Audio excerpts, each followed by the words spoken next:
Hello everyone, I am Bindu Chaudhary. Welcome to my channel point educator. और यहाँ हम बात करते हैं point to point topics for exams. विकास के सिद्धांत, प्रिंसिपल्स ऑफ डेवलपमेंट हम एक वीडियो में कर चुके हैं। आज हम डेवलपमेंट को जो फैक्टर्स प्रभावित करते हैं उनके बारे में चर्चा करेंगे।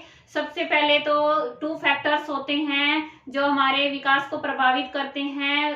फर्स्ट है हमारा हेरिडिटरी और सेकंड है हमारा वातावरण, एनवायरमेंट। ठीक है, वंशानुक्रम और वातावरण दोनों क्या मिला जुला अंतः क्रिया होती है, रूप होता है, क्या होता है, विकास। अब वंशानुक्रम क्या होता है कि आप सबने सुना होगा कि ये बच्चा अपने दादा पे है, नाना पे है, माँ पे है, पापा पे है, इस तरह से बताया जाता है। वो सब वंशानुक्रम में है कि ऐसी गुण और विशेषताएं जो बच्चे को अपने पूर्वजों से उत्तराधिकार के रूप में मिलती हैं, वो वंशानुक्रम होते हैं। ठीक है, आनुवांशिकता होती है।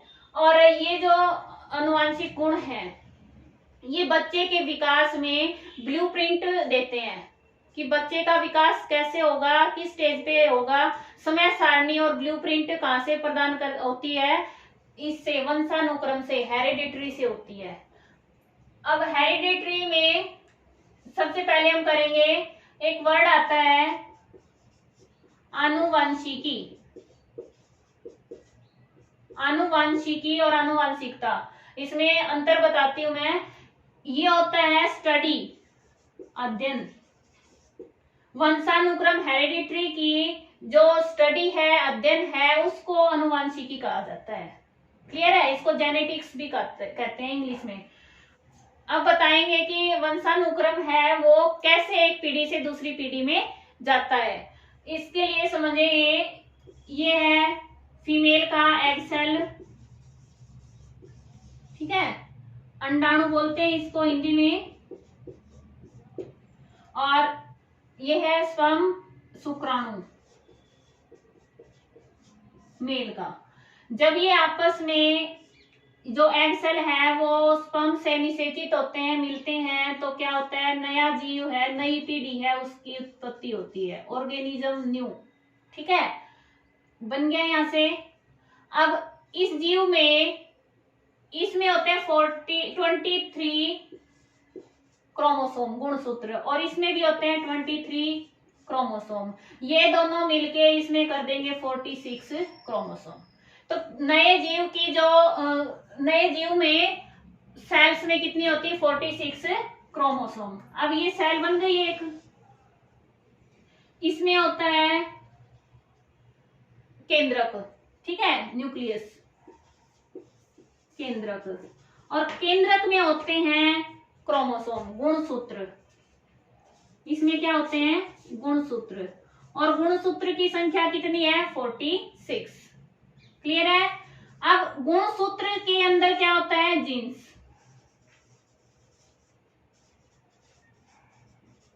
और एक गुणसूत्र में हजारों जीन्स होते हैं। और जो ये जीन्स है ना, ये होते हैं हमारे गुण और विशेषताओं को एक पीढ़ी से दूसरी पीढ़ी में पहुंचाने वाले वाहक। क्लियर है, जीन्स के द्वारा ही जो पीढ़ी दर पीढ़ी गुणों का स्थानांतरण होता है वो निर्धारित होता है। और ये जीन्स हैं वो अलग अलग विशेषताओं के होते हैं, आपस में संयुक्त होते रहते हैं, इसी कारण गुणों में विभिन्नता रहती है। इतना क्लियर है।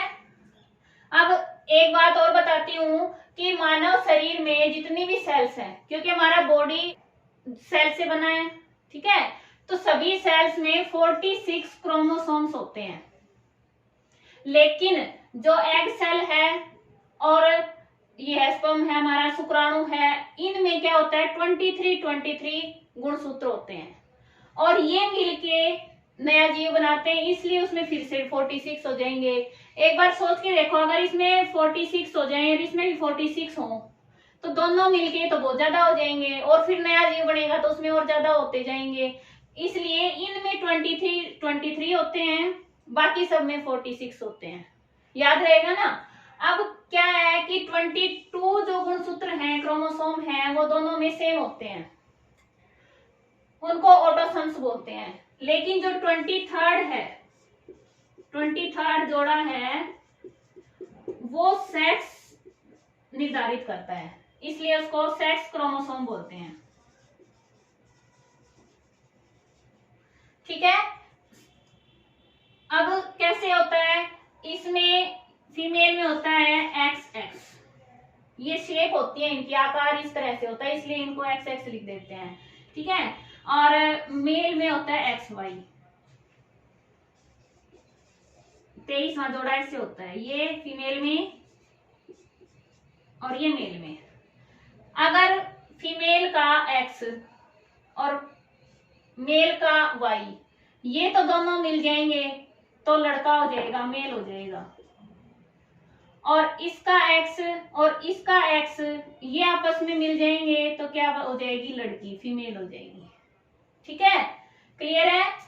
इस तरह से ये सेक्स निर्धारण करता है। ये बाकी और अलग होते हैं, सब में एक जैसे होते हैं, और इनके ऊपर जीन्स होते हैं, और वो जीन्स हैं वो गुण और विशेषताओं को पीढ़ी दर पीढ़ी ट्रांसफर करते रहते हैं। क्लियर।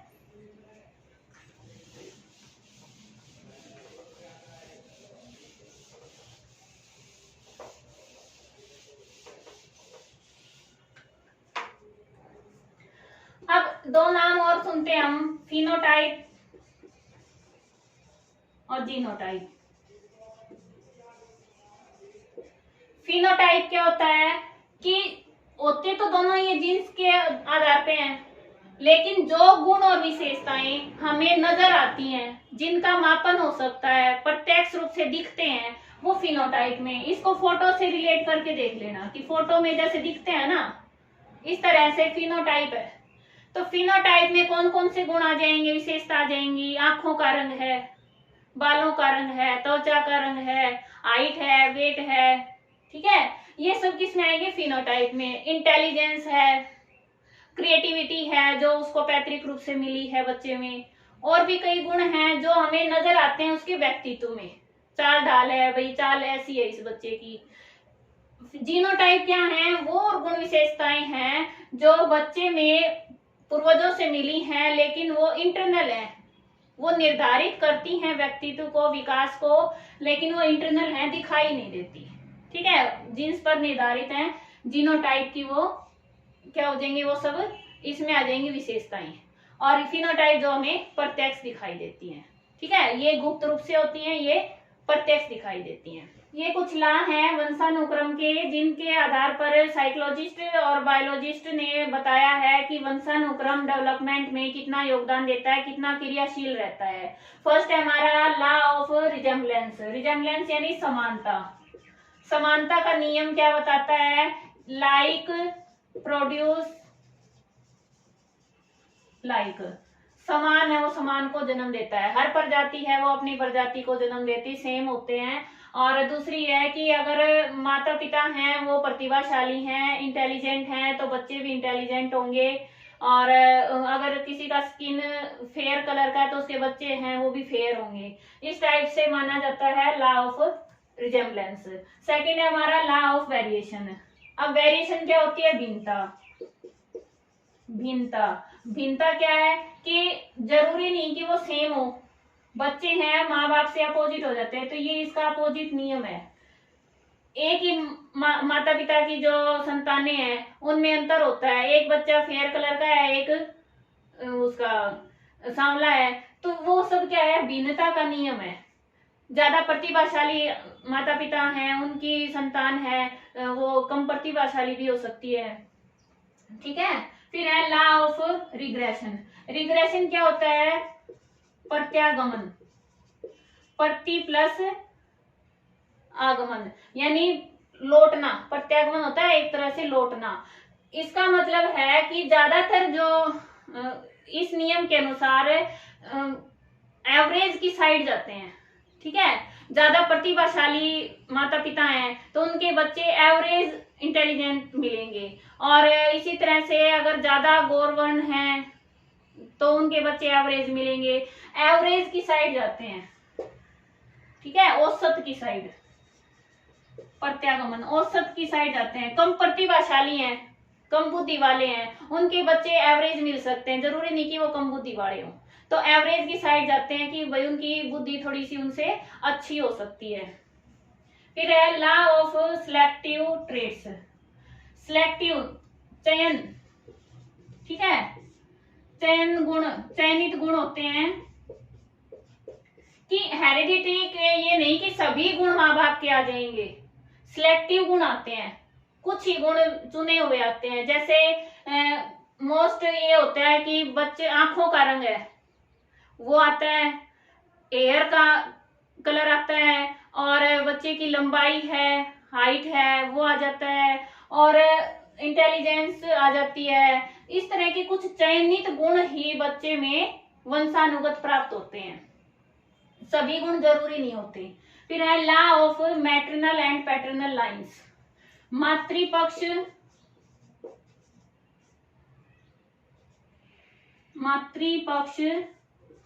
और पितृपक्ष, मैटरनल पैटर्नल समझते हैं ना, माँ की साइड से जो पूर्वज हैं और जो पिता की साइड से पूर्वज हैं। जरूरी नहीं कि बच्चा माता पिता के ही गुण लेके आए, बच्चे अपने दादा दादी पे, नाना नानी पे और उनके पीछे पूर्वज हैं उनके अनुसार भी गुण विकसित कर सकते हैं। तो ये होता है कि आधे, ठीक है, आधा भाग यहाँ से मिल जाए बच्चों को गुणों का, अरे आधा यहाँ से मिल जाए। इस तरह से बच्चे में मातृपक्ष और पितृपक्ष के गुण भी आते हैं। फिर है लॉ ऑफ चांस। चांस यानी बस चांस की बात होती है कि कौन सा गुण बच्चे में आएगा, और वो चांस कैसे होगा, जीन्स के अकॉर्डिंग होता है। हमारे जो सभी गुण हैं, हेरिडिटी है, वो किसके ऊपर निर्धारित है, जीन्स पर, ठीक है। तो जीन्स जितने अधिक क्रियाशील होंगे और किस तरीके से क्रियाशील होंगे, आपस में जुड़ेंगे, वो सब बताते हैं कि बच्चे में कौन कौन से गुण विकसित होंगे। क्लियर है। और जीन्स की जो चांस है ना, ये आप ऐसे समझ सकते हैं कि एक जो क्रोमोसोम है, एक गुणसूत्र है, उसमें हजारों जीन्स होते हैं। एक ही माता पिता के जो क्रोमोसोम है उनका जो जीन्स है, ठीक है, जीन्स है वो 1,67,77,316 इतनी तरह से आपस में जुड़ सकते हैं, संयुक्त हो सकते हैं। तो आप अनुमान लगा सकते हैं कि हमें किसी को नहीं पता होता कि बच्चे में कौन से गुण विकसित होंगे और कैसे होंगे, ठीक है। उनकी संभावना चांस पर निर्धारित होती है। क्लियर है। उम्मीद है आपको ये सब समझ आ गया होगा। पीआरटी पे, टीजीटी पे ये काफी रहता है, लेकिन पीजीटी पे कई बार और भी क्वेश्चन आ जाते हैं इसमें से, जैसे डीएनए है, जीन्स है, क्रोमोसोम है, आपस में कैसे रिलेट हैं और कितने उसमें जोड़े होते हैं, ठीक है। वो सब मैं नेक्स्ट वीडियो एक अलग से बनाऊंगी ताकि इसमें आप कंफ्यूज ना हो। मिलते हैं नेक्स्ट वीडियो में नए टॉपिक के साथ। और हाँ, अगर चैनल पे नए हैं तो सब्सक्राइब करें, पसंद आई है तो लाइक करें। Thanks for watching.